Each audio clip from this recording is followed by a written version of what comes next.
Assalamu alaikum. Bienvenue dans cette nouvelle vidéo.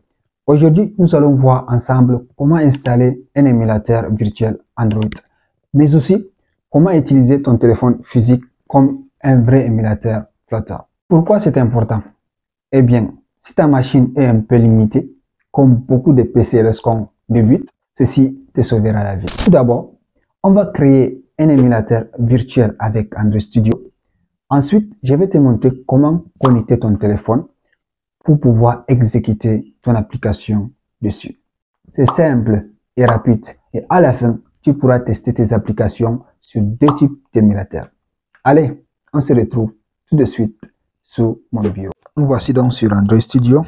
Je vais cliquer sur More Actions. S'adresser sur Virtual Device Manager. Je peux cliquer sur Create Virtual Device ici ou bien ici. Ok, si vous choisissez ce que vous voulez, nous sommes sur le phone, donc téléphone. Et si on a le nom de différents téléphones, ici, là où vous voyez les icônes, ça veut dire que l'appareil virtuel va supporter Play Store. Et ici, c'est pour la taille du téléphone. Donc la largeur et puis la longueur. Et prendre Pixel 8. Puis je vais cliquer sur Next. Ok, ici, on voit qu'on peut encore renommer le téléphone si on veut. Et si au niveau d'API, donc si on a API 36 qui est pour Android 16, vous pouvez dérouler ici.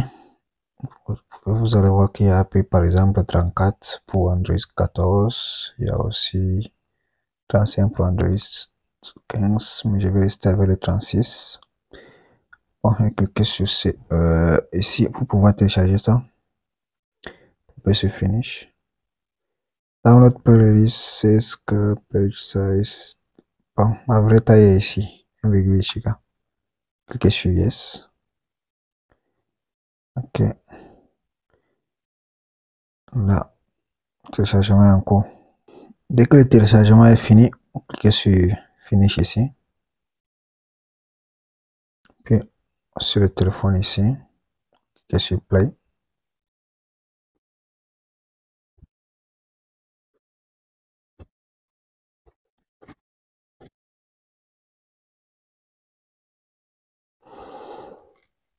Ok, nous venons d'installer notre téléphone virtuel. Allons-y donc, on configure le téléphone physique. On doit se rendre dans les paramètres de votre téléphone et chercher un truc qui s'appelle Option développeur. La plupart des téléphones, ça se trouve juste ici en bas. Mais ici, on va entrer dans le système. Puis voici ça ici, option pour le développeur. Mais si vous ne trouvez pas ça ni dehors, donc juste au niveau du paramètre, le dernier élément, ou bien si vous entrez dans le système et que vous ne trouvez pas, vous devez repartir sur voilà mon téléphone ici, ou bien information sur le téléphone. Puis vous allez chercher numéro de build. Il vous suffit de taper plusieurs fois sur le numéro de build, mais ici on me dit inutile, vous êtes déjà un développeur. Donc j'ai déjà ça. On va venir ici, option pour le développeur.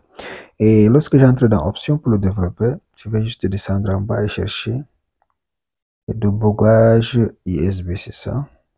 Donc il faut que juste vous activez ça. Le débogage conçu uniquement pour le développement, c'est pour copier les données, tout ça. Bon, ok.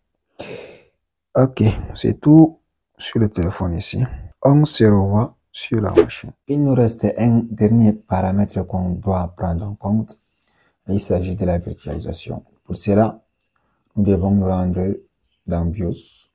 Je vais d'abord éteindre ou bien redémarrer la machine pour pouvoir accéder à BIOS.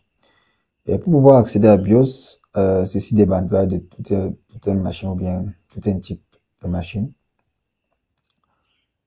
En fait, on entre dans BIOS en cliquant sur les touches de fonction. Pour ma part, c'est F2.